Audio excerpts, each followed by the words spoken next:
Šodien mums ir tēma piena lopkopības nozares attīstība. Mēs iziesim īsi varbūt kopā visi cauri tā pamata informācijai, kas tad notiek ar nozari, kas notiek ar mūsu pārstrādi. Un tad mazliet aprunāsimies par to, kā mēs redzam piena lopkopības nākotni, kādas tās ir saimniecības, kāda tā ir piena nozares kopumā struktūra.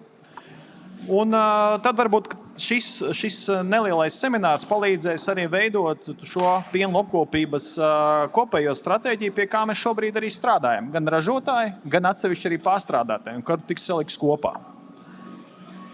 Es te iezīmēju vairākus slaidus, un mēs te redzam, ka ir tikai saimniecības salīdzinoši neliels skaits saimniecību, tas saucamās tās lielās saimniecības, kuras arī ministrijas ieskatā ģenerē pietiekamu ienākumu. Protams, arī tas ienākums arī ir priekš pašām saimniecībām, bet šīs saimniecības skaits ir neliels. Govju skaits tanās ir liels, bet mums ir ļoti liels saimniecību īpatsvars skaitliskā nozīmē. Tieši saimniecību no kopskaita ir šīs saucamās mazās saimniecības. Un kopumā, ja Eiropa un pasaule iet uz to tendenci, arī Latvija iet uz to tendenci, kad saimniecības paliek ar vien lielākas un ar lielākām manevrēšanas iespējām un ar lielāku ganāmpulku, bet tomēr šī tendence ir, es pieļauju, pārāk gausa. Ja? Ja mēs runājam par kopējo piena apjomu, ja, tad piena apjoms kopējais piena saražotais apjoms joprojām ir tāds pats, kā ir bijis pirms 30 gadiem. Bet lopu skaits ir samazinājies, tāpat kā samazinājies arī ir saimniecības skaits. To mēs redzēsim nākošajā slaidā. Tātad saimniecības, šīs tās mazās 1-2 govju saimniecības, kas faktiski ir tāds piemājas saimniecības, to skaits ir samazinājies un pieaug šīs lielās saimniecības īpatsvars un skaits. Tas, protams, ir labi, tas ir atbilstoši tendencēm, bet kur ir tas zelta vidusceļš, pie kura mums ir jāapstājās? Jo ir dažādi modeļi dažādās valstīs, piemēram, Īrijā, kur tiek uzskatīti par piena zemi. Viņiem ir ļoti izplatīts modelis, 50-100 govis, kā pamatvienība piena lopkopībā. Ir lielāks lopkopības saimniecības bez šaubām 700-800 govis, un atsevišķos momentos tie mazie zemnieki, nosacīti mazie zemnieki, saka, jau kā tad tā?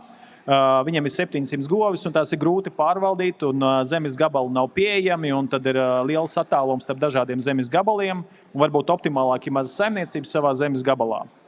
Tā kā šī tendencija, protams, kopumā atbilst, Eiropas kopējai tendencē, bet mums Latvijā jāizdomā arī šis modelis.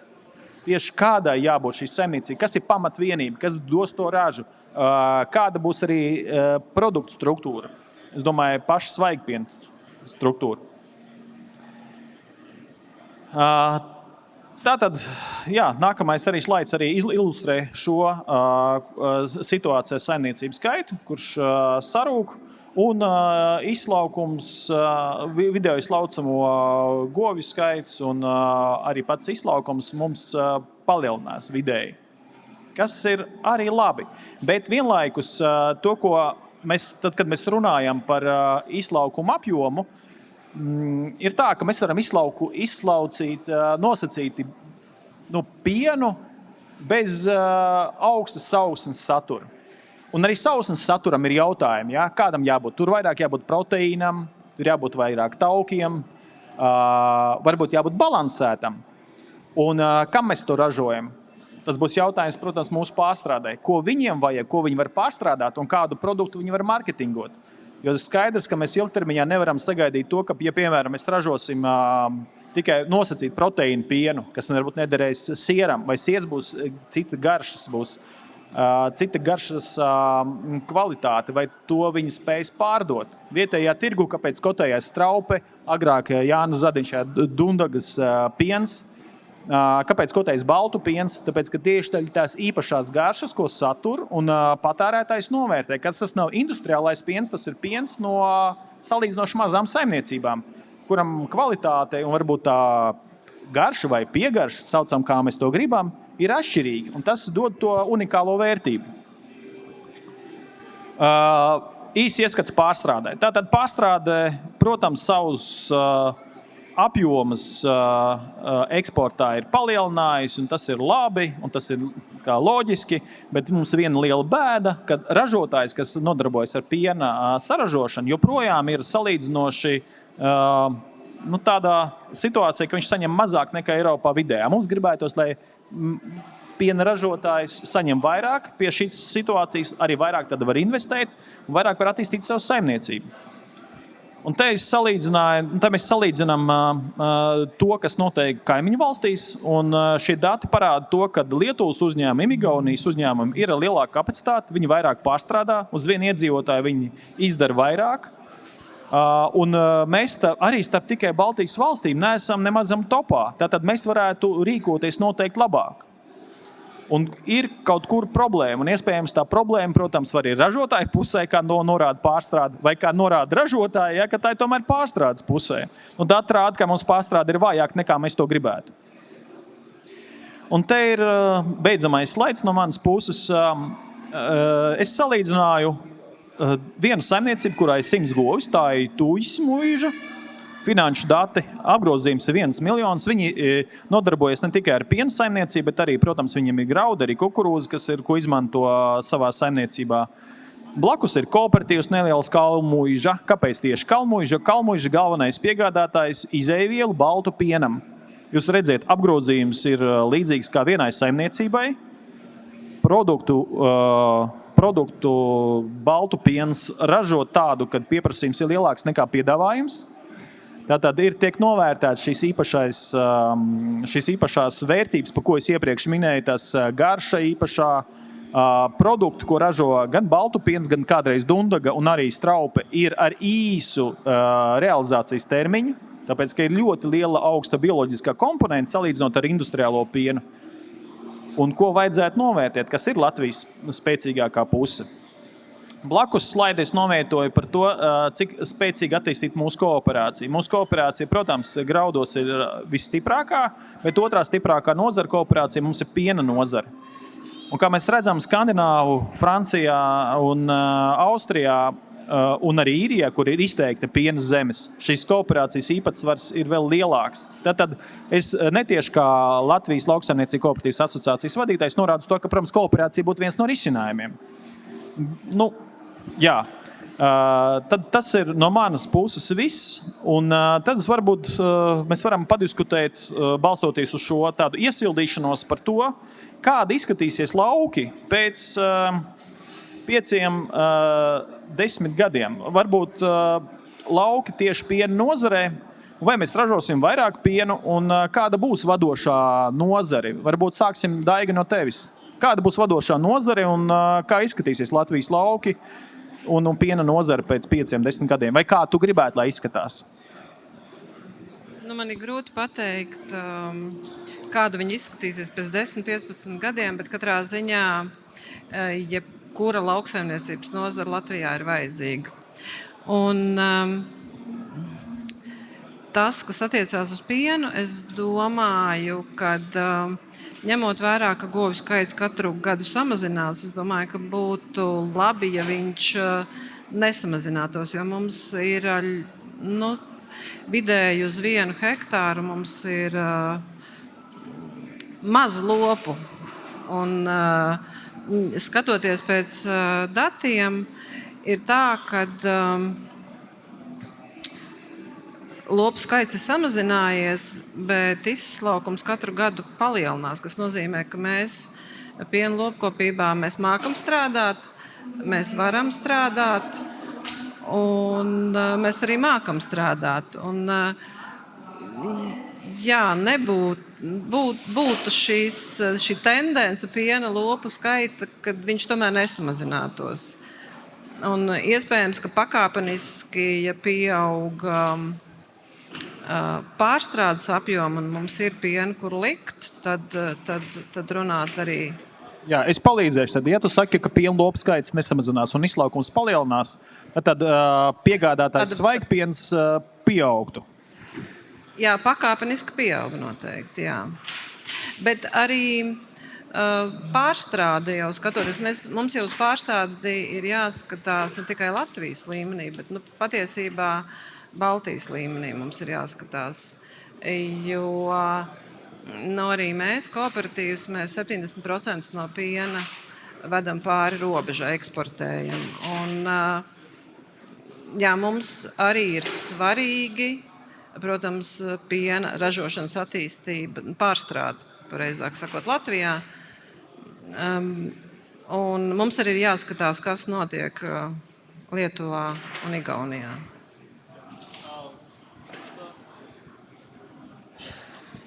Jāni, varbūt, es domāju, Zadiņa, iesim pēc kārtas. Varbūt tu nokomentē, kā tu redzi, jo tu esi arī pats, līdzīgi kā jūs visi trīs, pats esi lauksaimnieks, un tev ir arī Latvijas brūnās govis, es saprotu, jā, un varbūt ieskicē savu redzējumu. Redzējums.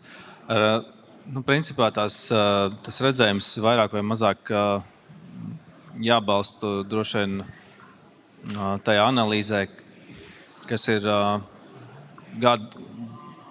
katru gadu ir veikta par nozari kā tādu. Un, to, ko arī šie dati rāda un šīs prognozes, tad viennozīmīgi mēs redzam, ka 20 nepilnu gadu laikā mums ir saimniecības skaits no 60,000 ir samazinājies līdz 7,000. Tie ir vairāk kā 88% saimniecība.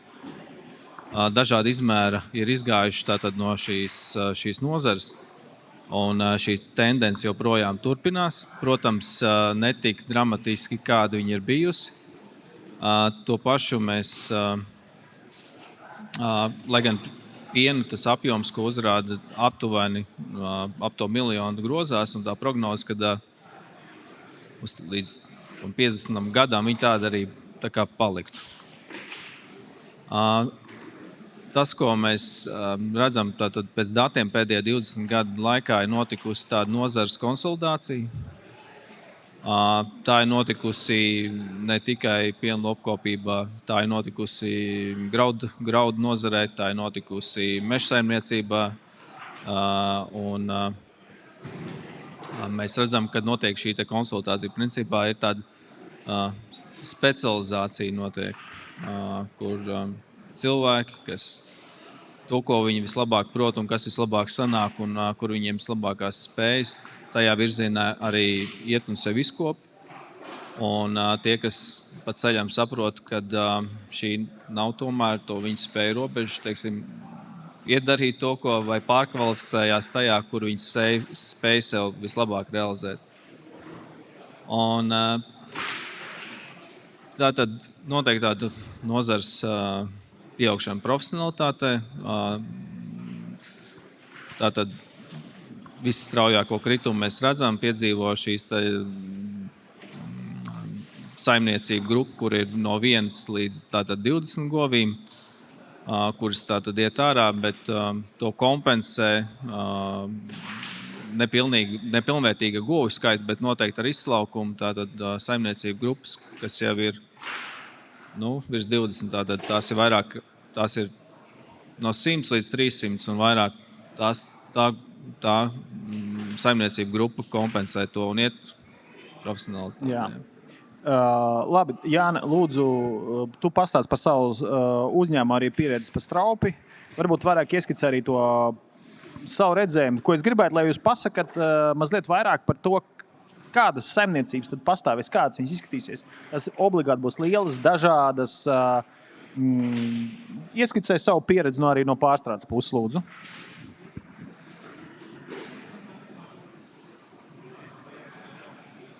Tagad no mūsu skatu punkta, no straupes, sāksim ar to, ka mums ir tikai mazas saimniecības. Varbūt viens no biedriem ir tā kā lielāka ferma, kas pārsniedz 200 govi ganāmpulku, pārējās visas ir mazas, un viņas eksistē tikai tādēļ, ka blakus ir šis piena pārstrādes uzņēmums nelielais, kam tas piens arī vajadzīgs. Protams, tādu rūpnīcu var piepildīt viena liela ferma. Mums ir pa visiem kopā 1100 govis aptuveni. Un viena mūsdienīga kūts piepilda Straubas rūpnīcu. Tā ir niša. Un tevis pirmīt pieminētā īsā realizācijas termiņa pamatnosacījums ir šī vienreizējā pasterizācija. Tas, kad produkts ir maksimāli dabīgs. Un ar to mēs arī nišā varam būt. Protams, šāda veida uzņēmumi Latvijā nevar augt bezizmērā, jo tā cena vienmēr arī būs tādam produktam dārgāka. Ja mēs esam vidzemes pusē ar straupi, kurzemes pusē iespējams tas ir baltu piens, potenciāls būtu Latgalē attīstīties Viļāniem vai vēl kādam, ja, tad Latviju 5 šādi mazi pārstrādes uzņēmumi nodrošinātu ar premium produktu. Un viņam tas tirgus, ja netiktu veidots eksports, viņam jau viņš arī lielāks nevar rasties, jo mūsu skaits jau samazinās. Tā kā Latvijā, es domāju, ka jātēmē būs uz to, lai mēs paši spējam ražot industriālu produktu, kas ir lētāks, kas ir ikdienas patēriņam, un tas būtu tas, kur tādā ilgtermiņā būtu jāskatās. Un tas, ka govju skaits saimniecībās pieaugs, tas ir fakts, tā ir tendence. Mazās likvidējās, jo bieži vien jaunieši ieraugot to smago darbu saimniecībās pat nevēlas turpināt, jo viņš saprot, ka tad ir ļoti ilgas saistības, 10-15 gadi jāstrādā, lai šo visu uzcelt līdz kādam labākam ražošanas līmenim, un tādēļ bieži vien šīs nelielās ģimenes saimniecības pārtrauc darbību. Tā kā nākotne viennozīmīgi būs, domāju, 100+ govis, ja, tā, kad kādi 1-2 slaukšanas roboti, 3 un uz augšu. Tā arī tas, es pieļauju, ka tāds turēsies. Jā, es gribēju papildināt šo, jā, skatoties arī no tām saimniecībām, kas mums ir piena loģistikā un kā ir gadu gaitā attīstījušās, tad es arī gribētu teikt, ka tādā vēlējuma formā būtu, kad saimniecības sāktos no 1-2 robotiem, robotizētas fermas, lai patiešām ienāktu, lai mēs kļūtu jaunāki, jo tas vidējais vecums lauksaimniecībā strādājošo ir diezgan kritisks. Un, protams, kad jaunie, tas arī ir cilvēcīgi un normāli, ja viņi strādās robotizētās fermās. Jo mums piena loģistikā principā jau ir apmēram puse no saimniecībām, kas jau ir roboti. Un mums ir saimniecības, kurās ir ielikts pa vienam robotam, pielāgojot, jo robotu var ielikt, viņam nevajag daudz lielu vietu, vai ne? Un ir pielāgotas novietnes jau esošās, un es domāju, ka tas būtu tas pareizais virziens, lai tas darbs, kas ir īstenībā piena lopkopībā, robots viņu ļoti atvieglo. Jā, tad es uzdošu nākušo jautājumu Jānim Šulcam. Sagadījies tā, varbūt nav nejauši, kad mēs esam šeit visi kooperatīvi biedri. Kaut kā tā sanācis, ne? No asociācijas puses uzaicinot. Un kā tu, Jāni, redzi nākotnē savu biedru struktūru, savu ierindas biedru nākotnē? Līdzīgi jau kā kolēģi norādīja, visticamākais šis būs robota saimniecība. Ja? Viena robota saimniecība visticamākais arī mums būs mazākā, jo arī tagad parunājot ar saimniecībām, kam ir 10, 15 gotiņas, tad ir tikai daži tādi, kuri saka, tātad mans mērķis ir viens slaukšanas robots. Viņš jau tagad tēmē no tām 15 govīm, un viņš dara mērķtiecīgus soļus, lai to sasniegtu. Protams, ar mūsu piena cenu viņam tas izdodas daudz labāk nekā ar valstī vidējo piena cenu. Es īstenībā arī pats savu saimniecību tādā veidā esmu cēlis un arī nonācis līdz šai robotizētai saimniekošanai.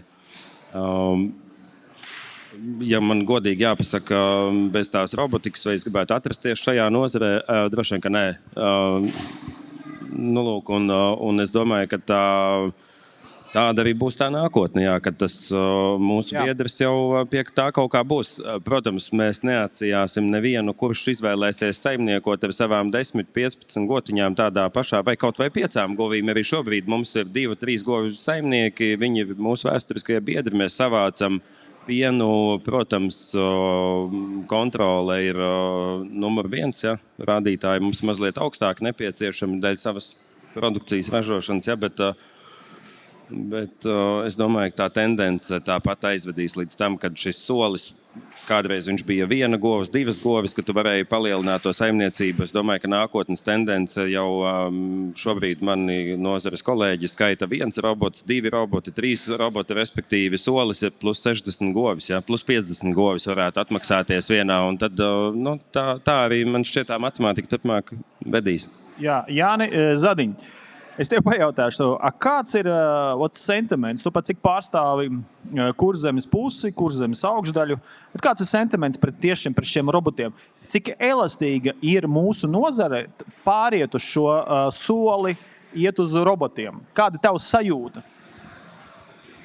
Man liekas, tur jau tā ir vienīgais arī tāds, ja mēs runājam par ģimenes saimniecību modeli, tad tas ir vienīgais iespējamais risinājums. Bet cilvēki arī jūtās, ka viņi gatavi uz to iet. Vai tomēr saka, nē, mums vajadzētu tomēr turēties pie savām 8 govīm, jo mēs taču nodrošinām apgādājumu laukus, varam apgādāt sevi. Tas viss ir ļoti pozitīvi. Bet ir tā iespēja, ka mainīsies tas skatījums, jo Straupa ir diezgan progresīvs uzņēmums.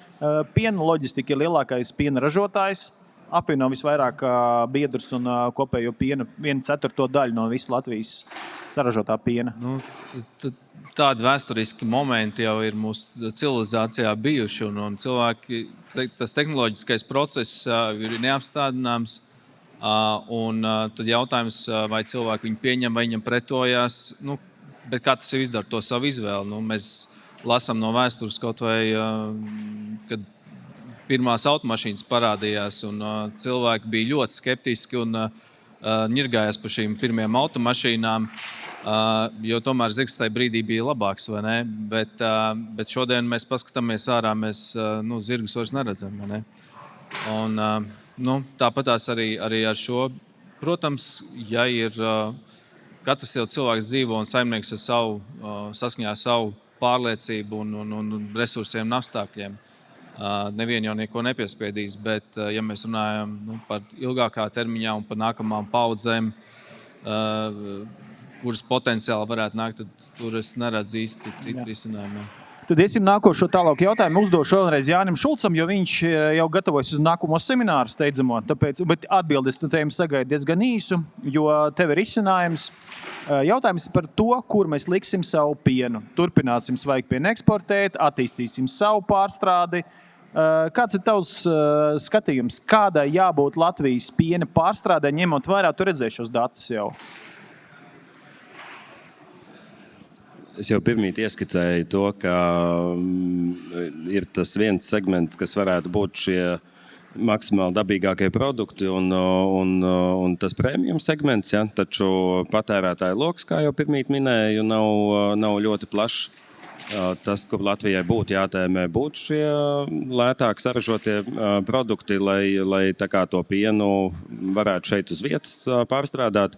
Pie labākā scenārija, ņemot vērā arī daudz Eiropas valstu pieredzi, būtu ļoti labi, ka mēs to darītu zem kooperācijas, kad šīs pārstrādes pārvaldītu kooperatīvi, un tad tas lauksaimnieks tomēr jūtas drošāks par to, ka tā ir arī viņa rūpnīca, un tas tā varētu būt drošākais modelis.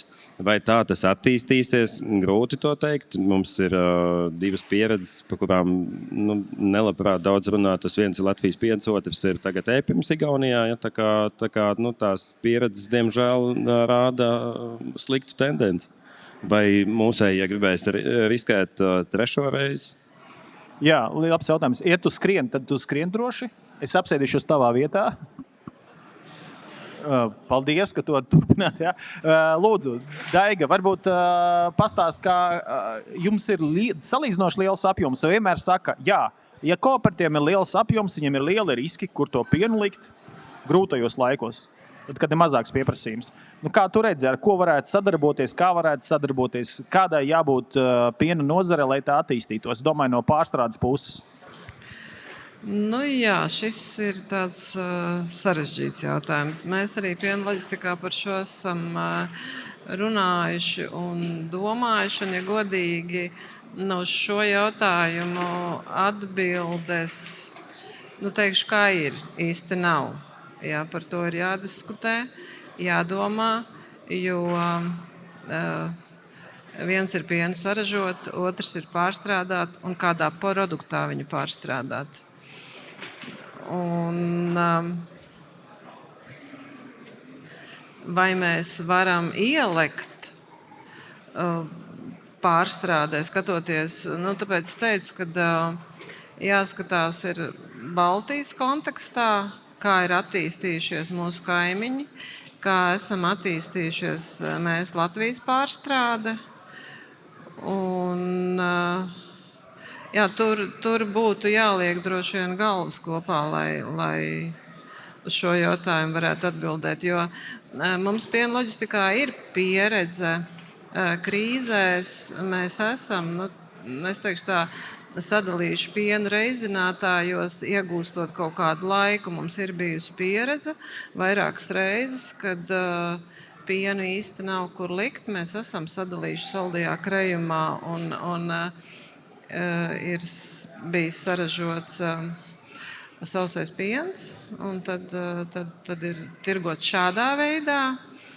Esam to darījuši, bet jā, mēs esam diskutējuši par šo jautājumu, bet es jums nevaru atbildēt šobrīd. Pajautāsim Jānim Zadiņam. Viņš ir pieredzējis ar darbību Dundagā. Bet pajautāsim tev vairāk nevis no tavas pieredzes, bet varbūt no tavas intuīcijas, no tavas analītiskā pieejas lietām.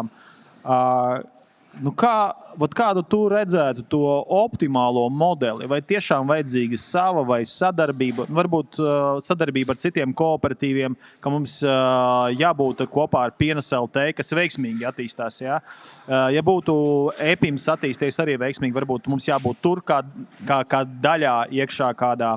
Varbūt mums ir jāveido kaut kāds cits strateģiskās alianses ar kādiem lieliem pārstrādātājiem, arī Lietuvā, Vilišķiem, Vilvi grupu. Jāpasaka, mēs būsim tavs izēvielas piegādātāji, taisam ilgtermiņa līgumu, neaudzē savus pārstrādātājus Lietuvā varbūt tās. Tie modeļi var būt ļoti dažādi, vai atkal no jauna savu, vai kādu nopirkt no esošajiem. Tava atbildes sagaidu ne tik tur skaitļos balstītu, kā mēs šobrīd, to ir grūti izdarīt, un neviens nevar atbildēt. Bet kā ir tava intuīcija? Kā tev liktos labāk? Jāiziet no tiem droši vien no tās vēsturiskās pieredzes, kādas ir mūsu piena lopkopiem.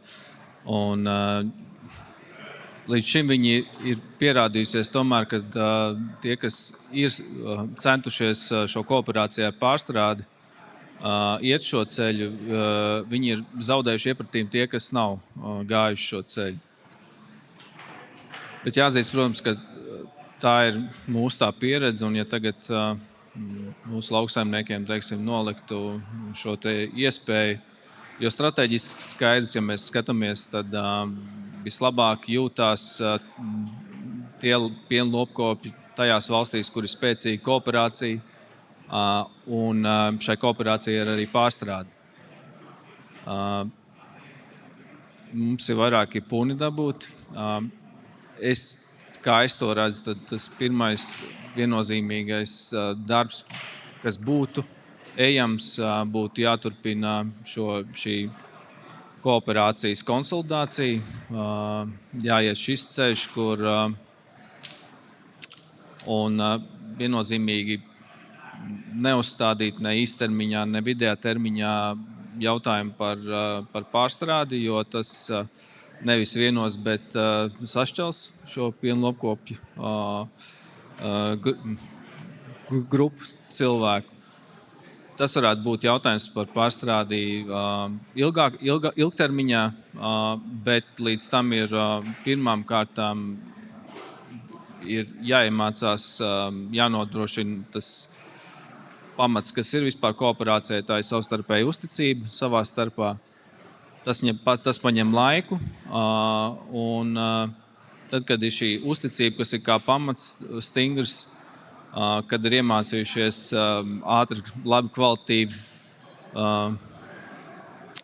pārdot, savākt un pārdot svaigpienu, nostiprināt savu pozīciju tajā reģionā, kurā darbojās, kad ir vienots izejvielu liels iepirkums pat taisno no ražotājiem, nodrošinot saviem lopkopiem visizdevīgāko cenu pamat visām ražošanas izejvielām. Un kad ir šī iekšējā sadarbības struktūra pamatā, kurai uzticība un izglītošanas darbs ir noticis tajā visā, un tad var skatīties, kad tas ir, tad var skatīties un domāt par kaut kādu. Bet arī es domāju, ka tā ir daļēji pārstrāde, ņemšana dalīta tātad daļa pārstrādē sākotnēji viennozīmīgi, jo tā ir ļoti specifiska nozara. Ja mēs runājam jau par industriālu tādu ražošanas uzņēmumu, tad tur ir ļoti daudz kompetences vajadzīgas, kura to nevar vienā gadā vai divos apgūt. Jā, es papildināšu Latrapas piemērs, piemēram, ka viņš ir strateģiskais investors. Protams, Epimā arī bija strateģiskais investors, bet, diemžēl, tur tieši mēs tur nevaram komentēt precīzi, kas tur Epimā notika, jo tiem strateģisku investoru un dažādu grupu iesaiste, bet tas sašķēla varbūt un varbūt noved līdz tādām situācijai, kā šobrīd ir Epims, bet Latrapsim izskatās sadarbība ļoti laba. Atbilstoši noteikumiem, par cik kooperatīvu biedri kontrolē. Viņi kontrolē sabiedrību, tas ir vairāk kā 51%. Viņiem arī iegūst šo atbalstu, un tas palīdz viņiem arī šo rūpnīcu izveidot. Jā, paldies tev. Un nākošais jautājums, ko uzdošu tev, Jāni, ir par pienu. Kā tas mainīsies? Kā mainīsies svaigpiena formula vai saturs? Mēs runājam par to piena balansu. Varbūt mums tiešām pat cik tagad uz proteīna piens vai proteīna saturs, piena proteīna cena strauji aug. Vienu brīdi bija ļoti laba cena tieši piena taukiem. Vai kā mainīsies? Varbūt ir kaut citi mikroelementi iekšā, kurus, teiksim, pieprasīs. Vai kā tu domā? Te nav tādas uz faktiem šodien rausim. Mēs varam padomāt par to vīziju, kad piens varbūt ir vairāk nekā vienkārši produkts, kas satur kaut kādus elementus, bet varbūt elementi vēl nav atklāti, kaut kādas īpašās aminoskābes vai vienalga kaut kas, kas to pienu dos. Un vai tiekšanās pēc augstāka izslaukuma ir absolūts mērķis, vai tiekšanās pēc augstākas sausnas ir arī absolūts mērķis. Un ja ir tiekšanās pēc augstākas sausnas kā absolūts mērķis, tad kādi tieši elementiem tur jābūt ir vairāk jāprevalē? Es mēģināšu īsi. Mums, skatoties no pārstrādes viedokļa, protams, daudz izdevīgāk ir atvest uz pārstrādes rūpnīcu tātad pienu ar augstāku sausnes saturu, kad ir mazāk šķidrumi, tiek pārpumpēti lielāks iegūms. Es redzu tendenci šos ganāmpulkus uzlabot šobrīd līdz tādam līmenim, lai arī pieaugtu tauki un olbaltumvielas, kas ir tāds, ko nākotnē varētu vajadzēt krietni vairāk, skatoties uz cilvēku veselības tādām īpatnībām, ir šī laktozes nepanesamība. Ir ģenētikas, kas jau startā saražo pienu, kas nesatur laktozi. Tātad es domāju, ka šī ir tāda joma, ja? Bet ūdeni slaukt, palielināt izslaukumu līdz tādai nejēdzībai, ka mēs slaucam tādu ūdeņainu pienu. Es nezinu, ar 3,5 tauku saturu, es domāju, tam nav nozīmes. Es pieļauju, ka tā arī tas vedīs, kad šis izslaukums kaut kā turēsies kaut kādā normā un viņš būs vienkārši kvalitatīvs un viss. Jā, tad tas ir tā kā acīm redzama tāda atbilde, tāpēc es gribu padziļināt šo jautājumu. Kas ir prioritāte? Tā sausna, izlaukuma apjoms arī tāds tā kā varētu būt viena no, tāpēc, ka tev vairāk tu iegūsi kaut ko, un kopējais par ģenētiku arī mēs runājam, ok, laktozi, bet citi, piemēram, ja pašu baltu pienu pārstāvs saka, ja tev ir kvalitatīvs piens no tā, ko tu izražo no tā nelielā skaita govja, tad īstenībā tā laktoze nav problēma. Kad tieši tās laktoze radusies no tā, ka tas piens kļūst nosacīti industriāls, pēc tam viņu pārstrādā līdz molekulām, viņš kļūst nosacīti sintētisks. Baltais šķidrums kaut kur, ja, teiksim, lielās rūpnīcās. Varbūt kāds cits risinājums. Es domāju, ka tā vairāk ir tāda pārstrādes tehnoloģija, kurā šis pasterizējot divreiz vai termiski apstrādājot to produktu, tur varbūt rodas kaut kas, es neticu, kad ferma saražo, slaucot vairāk, viņa saražo tagad pilnīgi citādāku molekulāru pienu, tā kā es ļoti apšaubu, mums kādam biologam vajadzētu šo pavaicāt, mikrobiologam, ja? Jā. Labi, es došu vārdu, varbūt tu vari papildināt arī ar savu redzējumu, Daiga, kā tu redzi, ko tu prasītu no saviem. Es gribēju papildināt, jā, tādā ziņā, ka šobrīd, protams, ka visi pārstrādes uzņēmumi, vismaz kā mums ir kooperatīvā, gan pārstrāde tiešām pieprasa kvalitatīvu pienu, kas ir tauku un olbaltumvielu saturs, lai būtu balansā. Un par to piemaksā mums jau ir pārsvarā visi tādi piena pārdošanas līgumi, un arī mums pašiem kooperatīvu biedriem arī ir piemaksas un atvilkumi par kvalitatīvu pienu. Mēs esam ieinteresēti, jo paši kā kooperatīvu biedri slaukt kvalitatīvu pienu, jā, ar augstāku sausnes saturu. Jā, tad pajautāšu tev. Vienu lietu vēl arī piebildīšu, kad šeit arī būs tā nākotnes lielais izaicinājums piesaistāms klāt efektivitāti. Ja mēs izslauksim lielāku sausnes saturu, piemēram, ja solis bija tātad viens robots, 50 govis, ja mēs no 50 govīm varam izslaukt tikpat daudz sausnes kā no 65 tajā robotā, tā ir saimniecības efektivitāte. Tas ir visas sēklošanas, barības, veterinārās izmaksas, cietstāves periodi, viss pārējais. Tā kā efektivitāte, man liekas, ir tāds 5, 10, 15 gadu nākotnes, kur mēs vēl varēsim aiziet ar ģenētiku, ar visu. Un tad līdzi seko tehnoloģijas, responderi, 3D kameras, kas pārauga fermu ganāmpulku, lai tu tikai nepalaistu garām kaut kādu izdevīgāko momentu ražošanā. Tā kā... Jā, es atgriežos pie tā populārā viedokļa, lai Jānim Zadiņam uzdot šī jautājumu, jo Jānis Zadiņš ir Latvijas brūnās ganāmpulks īpašnieks, vadītājs. Un tad es teiktu, Jāni, kā ir varbūt tiešām tavs piens, ko tu saražo ne tik ģenētiski, varbūt augstsvērtīgu, ne tik lielā apjomā, varbūt tās, es saku, apjomā, jā, bet varbūt saturs vai teiksim, tāpēc, kā mēs runājam par ķīniešu ķiplokiem, ja? Viņi it kā tie paši ķiploki, bet Latvijas ķiploki garšīgāki.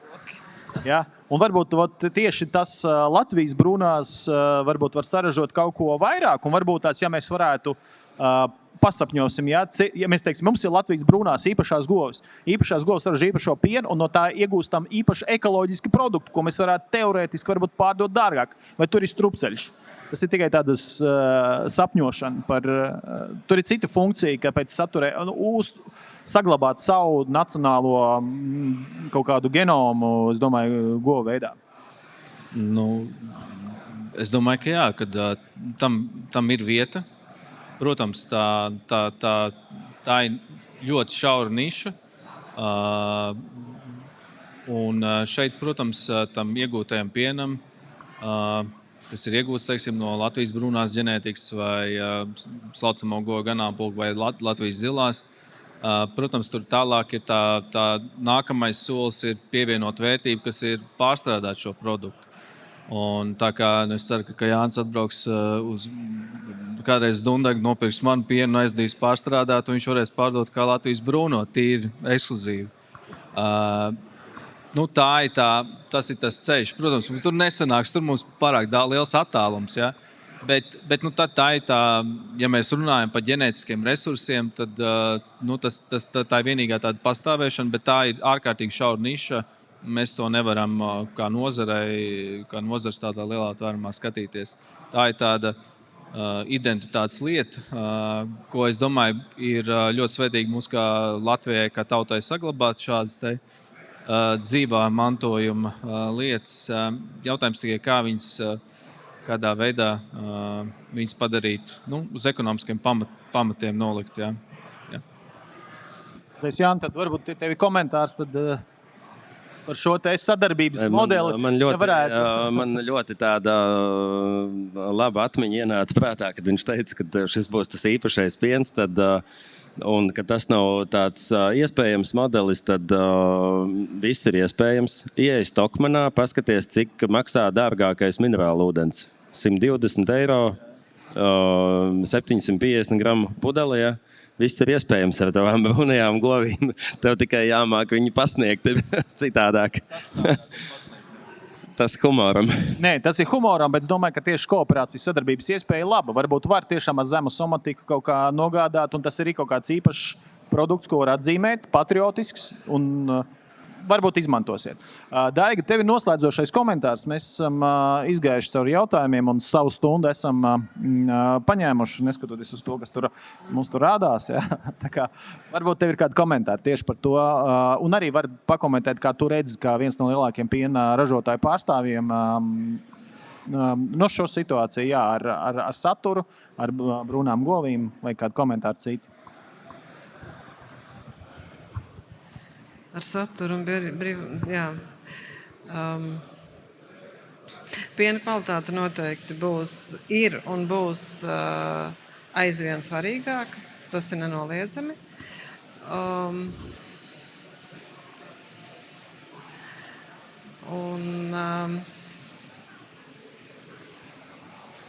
Jā, tad tas arī pats galvenais. Jā. Piena kvalitāte un tās tendences mēs apstiprinām. Tās kopējas, ko mēs redzējām grafikos, ies uz to, ka būs 50, 60 govis. Nākošais solis ir, ja tev ir 50, 60, tad tev ir 120 vai 100 govis. Šāda veida saimniecības somatika bez šaubām, lai var transportēt un piegādāt. Neatrisināmais jautājums mums ir par savu pārstrādi, kāda tā būs. Pienu mēs aplūkojam, ka mēs varētu ražot dažādi, vismaz tikpat daudz un vairāk. Ir arī viedoklis, ka vajadzētu arī ganāmpulku skaitu palielināt. Tas ir diskusijās par stratēģiju, par 30%, cik ilgā laika periodā, vidējā termiņā, 5 gados. Tā kā piena lopkopības nozare viennozīmīgi var pastāvēt un ir augsts salīdzinoši pievienotā vērtība. Mēs apskatāmies tos pirmos slaidus. Atliek mums novēlēt, darba spējas, 724, lai uzturētu šo. Un varbūt mēs kādreiz kļūsim līdzīgi kā Īrija par piena lielvalsts un par Latvijā saražoto piena produktiem. Mēs varēsim iekasēt no eiropiešiem mazliet vairāk nekā, piemēram, no poļiem. Līdzīgi kā īres viesis vienmēr dārgāks veikalos. To sev arī novēlam, ka mēs uz to arī aiziesim. Paldies jums!